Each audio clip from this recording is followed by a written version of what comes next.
A Siberian Husky has a double coat that is thicker than that of most other dog breeds. It has two layers: a dense, finely wavy undercoat and a longer topcoat of thicker, straight guard hairs. It protects the dogs effectively against harsh Arctic winters, and also reflects heat in the summer. It is able to withstand temperatures as low as -50 to -60 degrees Celsius. The undercoat is often absent during shedding. Their thick coats require weekly grooming. An excessively long coat, sometimes referred to as a woolly or woolly coat, is considered a fault by the breed standard as it lacks the thicker protection of the standard coat's guard hairs, obscures the dog's clear-cut outline, causes quicker overheating during serious harness work, and becomes easily matted and encrusted with snow and ice. Siberian Huskies come in a variety of colors and patterns, often with white paws and legs, facial markings, and tail tip. Example coat colors are black and white, copper red and white, gray and white, pure white, and the rare, agouti, coat, though many individuals have blondish or piebald spotting. Some other individuals also have the saddle back pattern, in which black-tipped guard hairs are restricted to the saddle area while the head, haunches and shoulders are either light red or white. Striking masks, spectacles, and other facial markings occur in wide variety. All coat colors from black to pure white are allowed. Merle coat patterns are not permitted by the American Kennel Club, AKC, and the Kennel Club, KC. This pattern is often associated with health issues and impure breeding.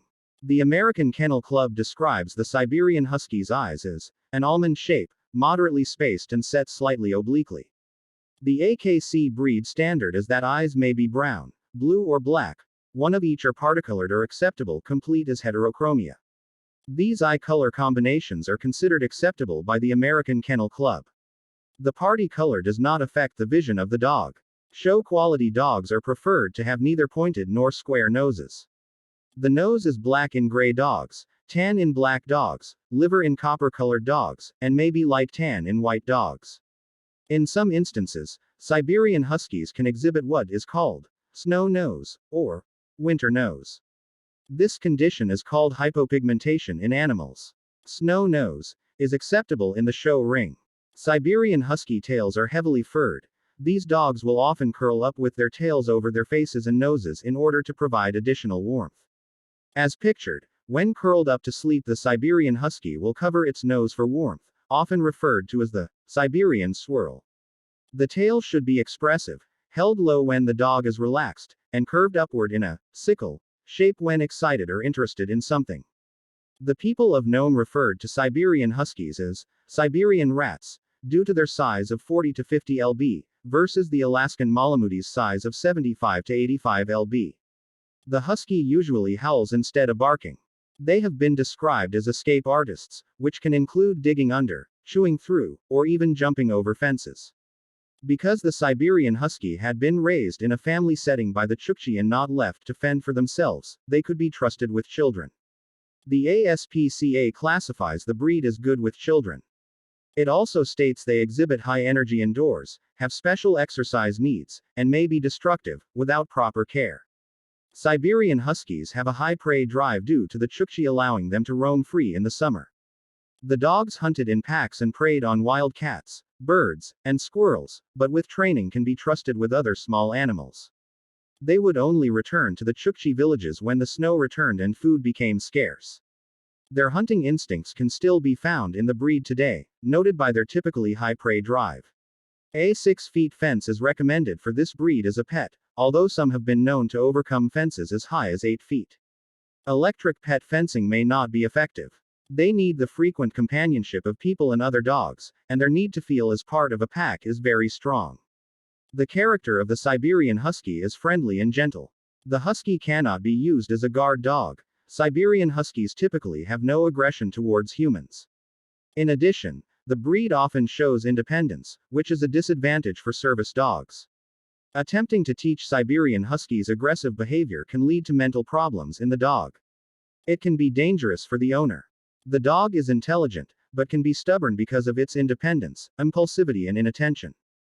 To achieve obedience, it is highly beneficial to start training at an early age.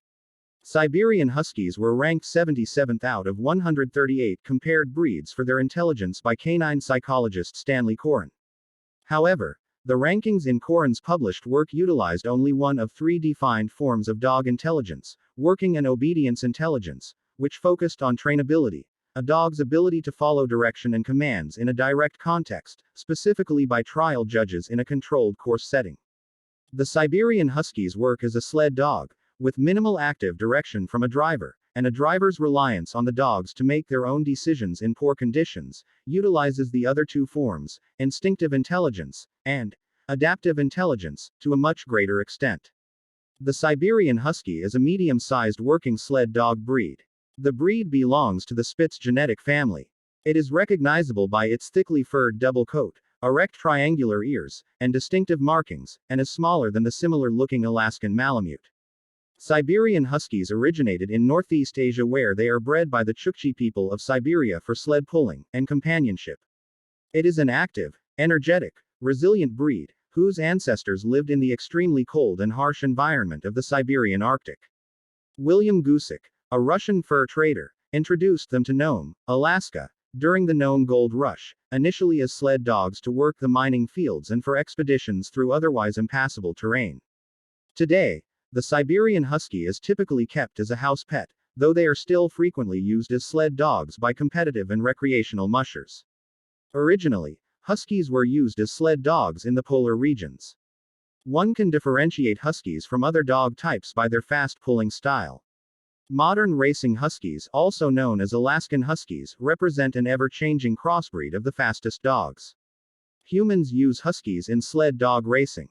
Various companies have marketed tourist treks with dog sledges for adventure travelers in snow regions. Huskies are also kept as pets, and groups work to find new pet homes for retired racing and adventure trekking dogs.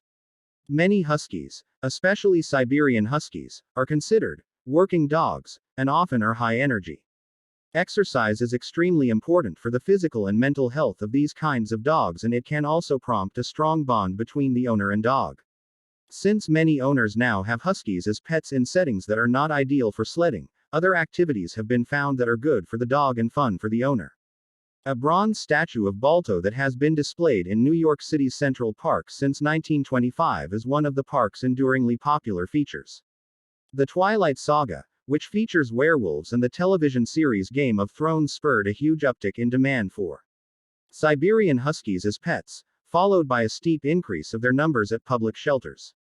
Even though the animal actors were not Siberian Huskies, people were acquiring Siberian Huskies because they looked similar to the fictional direwolf characters depicted in the show. Two of the show's stars pleaded with the public to stop acquiring the dogs without first researching the breed. The Chukotka sled dog is considered the progenitor to the Siberian Husky. Developed by the Chukchi people of Russia, Chukotka sled dog teams have been used since prehistoric times to pull sleds in harsh conditions, such as hunting sea mammals on oceanic pack ice.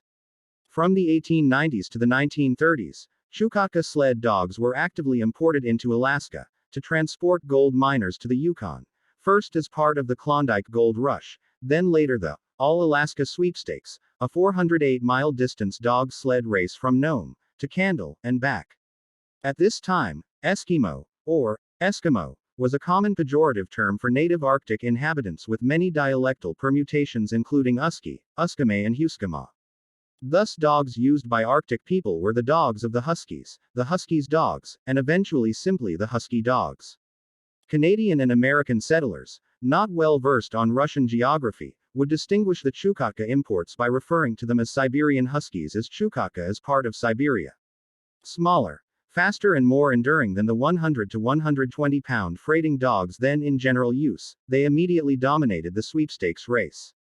Leonard Sapala, the foremost breeder of Siberian sled dogs of the time, participated in competitions from 1909 to the mid-1920s with a number of championships to his name. In 1930, exportation of the dogs from Siberia was halted. The same year saw recognition of the Siberian Husky by the American Kennel Club. 9 years later, the breed was first registered in Canada. The United Kennel Club recognized the breed in 1938 as the Arctic Husky, changing the name to Siberian Husky in 1991. Sapala owned a kennel in Alaska before moving to New England, where he became partners with Elizabeth Ricker. The two co-owned the Poland Springs Kennel and began to race and exhibit their dogs all over the Northeast. Siberian Huskies gained mass popularity with the story of the Great Race of Mercy, the 1925 serum run to Nome, featuring Balto and Togo. Although Balto is considered the more famous, being the dog that delivered the serum to Nome after running the final 53-mile leg, it was Togo who made the longest run of the relay, guiding his musher Leonard Sepala on a 261-mile journey that included crossing the deadly Norden Sound to Golovine, and who ultimately became a foundation dog for the Siberian Husky breed. As the breed was beginning to come to prominence, in 1933 Navy Rear Admiral Richard E. Byrd brought about 50 Siberian Huskies with him on an expedition in which he hoped to journey around the 16,000-mile coast of Antarctica. Many of the dogs were trained at Chinook Kennels in New Hampshire. Called Operation High Jump, the historic trek proved the worth of the Siberian Husky due to its compact size and great speed. Siberian Huskies also served in the United States Army's Arctic Search and Rescue Unit of the Air Transport Command during World War II. Their popularity was sustained into the 21st century. They were ranked 16th among American Kennel Club registrants in 2012, rising to 14th place in 2013. Huskies were extensively used as sled dogs by the British Antarctic Survey in Antarctica between 1945 and 1994. A bronze monument to all of BAS's dog teams sits outside its Cambridge headquarters. In 1960, the U.S. Army undertook a project to construct an under-the-ice facility for defense and space research. Camp Century, part of Project Iceworm, involved a 150-plus crew who also brought with them an unofficial mascot, a Siberian Husky named Muklik. Due to their high popularity combining with their high physical and mental needs, Siberians are abandoned or surrendered to shelters at high rates by new owners who do not research them fully and find themselves unable to care for them. Many decide on the breed for their looks and mythos in pop culture, and purchase pups from backyard breeders or puppy mills who do not have breeder return contracts that responsible breeders will, designed to keep the breed out of shelters.